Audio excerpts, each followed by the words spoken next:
Hi, my name is Kieran, and in this video I'm going to go through how to upload wildlife observation data into Record Cleaner so that you can run validation and verification checks.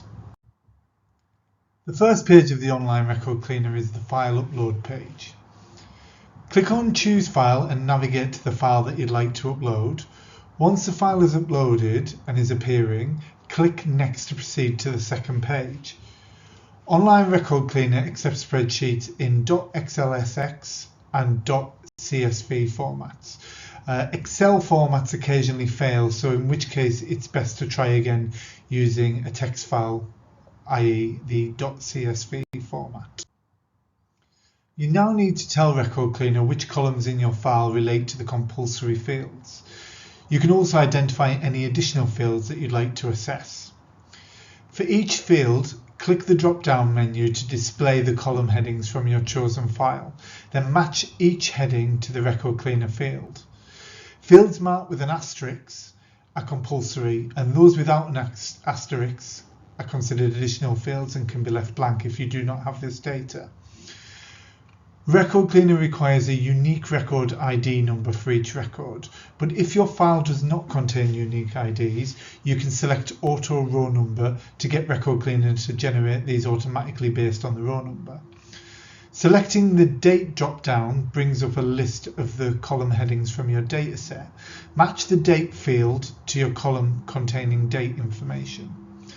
If you have fields for Viscounty or Life Stage, these can also be matched on this page by selecting the respective drop-down menus. Once you have selected columns for all of the compulsory fields and any additional fields for which you have data, click Next to proceed to the next page. This page allows you to determine the type of taxonomic identifier that you're going to use. There are two types of taxonomic identifiers that you can select from the compulsory taxon field type drop-down menu. The first is taxon version keys or TVKs, and these relate to the unique reference numbers assigned to a taxon in the UK species inventory. If you have these in your spreadsheet, this is the ideal taxonomic identifier to use as it is the least ambiguous option. However, if you don't have TVKs and opt for taxon names instead, Record Cleaner will provide you with TVKs as part of the validation output. Taxon names can be common names or scientific names, or even a mixture of both. Scientific names are less ambiguous than common names, so use these over common names where possible. You can only select one column for a taxonomic identifier when checking data with Record Cleaner. So if you have a mix of common and scientific names that you'd like to check and they're stored in separate columns in your spreadsheet, you need to do one of two things. So either consolidate them into a single column, or run the data through Record Cleaner twice, alternating which column you define as a taxonomic identifier. Depending on your selection for taxon field type, a compulsory field selection drop-down will appear below for either TVK or name. In this case, I've selected name. As with previous fields, you now need to match the relevant column from your dataset via the drop-down selection, and then click Next to continue on to the next page. This page allows you to determine the type of spatial reference that you will use. There are three types of spatial reference that you can select to use from the compulsory spatial reference type drop-down menu. The grid reference option can be used for OS grid references. And there are two coordinate systems options, eastings and northings, or latitude and longitude. Selecting the spatial reference type causes more compulsory fields to appear below. In this example, grid references have been selected. Select the grid reference system used within your data. Options include British grid references, Irish grid references, or Channel Island grid references. If your dataset includes references from multiple grid reference systems, you can actually select the British, Irish, or CI grid reference option, and it will take into account all of those systems.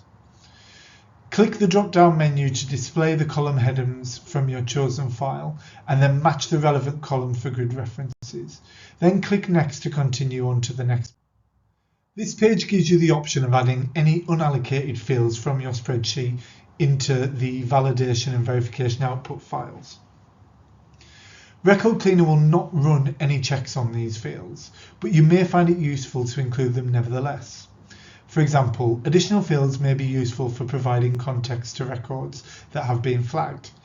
To include a field in the output files, select the tick box next to the relevant heading from the list provided. If you would like all of your fields to be included in the output files, simply select all of the tick boxes and then click Next. This page lists all of the settings that you have entered as a final check before proceeding with the validation phase. Check the settings listed in the settings summary box, and if anything is incorrect, go back to the relevant page and update the settings. Once you are happy that all of the settings are correct, click Validate to start the validation checks.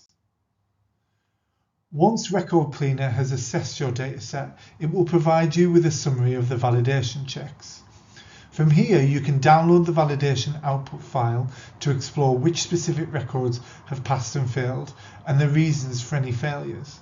It is recommended that any validation failures are corrected before you proceed to the verification stage, as any records that have failed validation will not be assessed during the verification stage. We're now going to upload a file with some biological records data into Record Cleaner, and then we're going to see how we get the validation output file from the tool as well.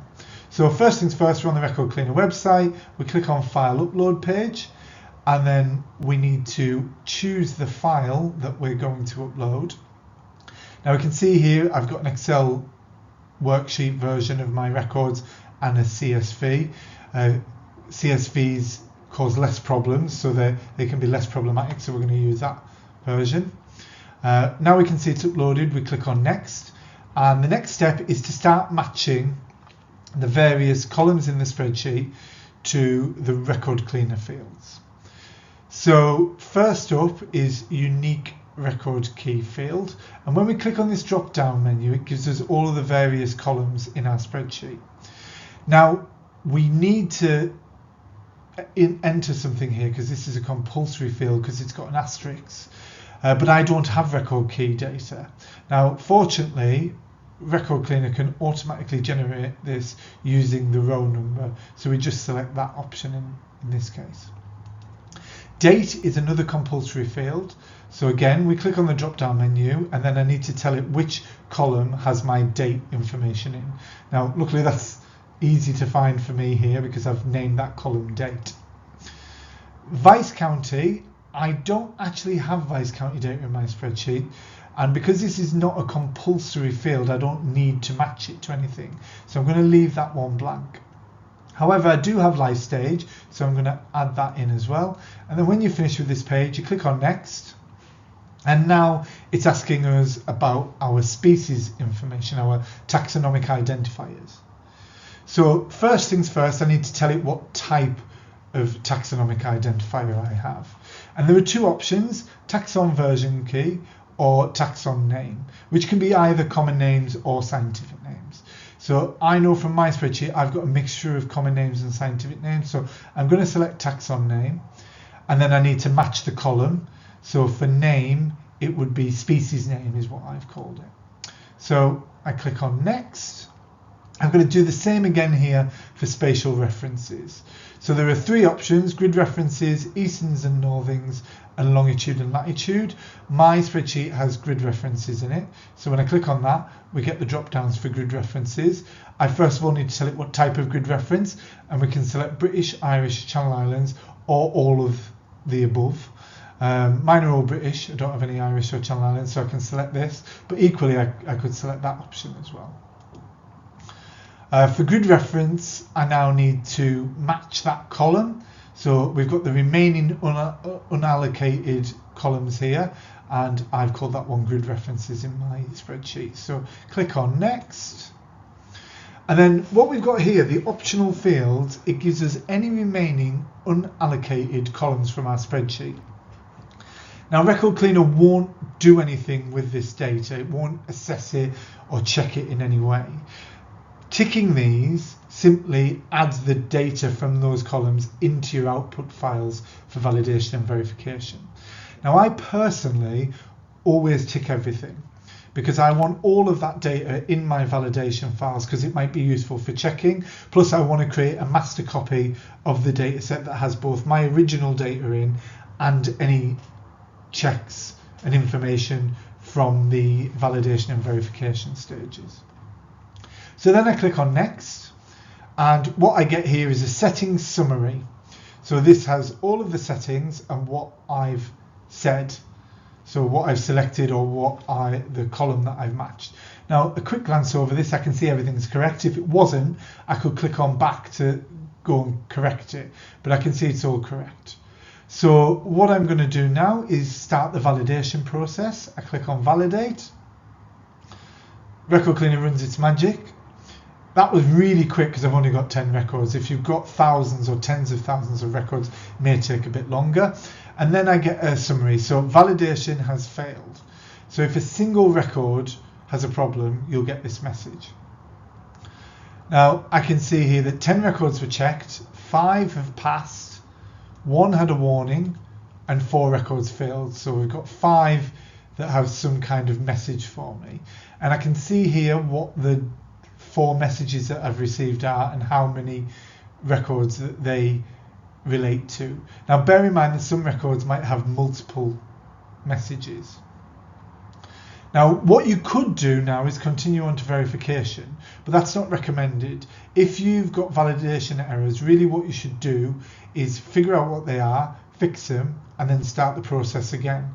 We want validation to be passing. So in order to fix our problems, what we would do is download the validation file. And to do that, you simply click on here and it will download. And then to access that file, you just access it where it's downloaded, and then you can start the validation process.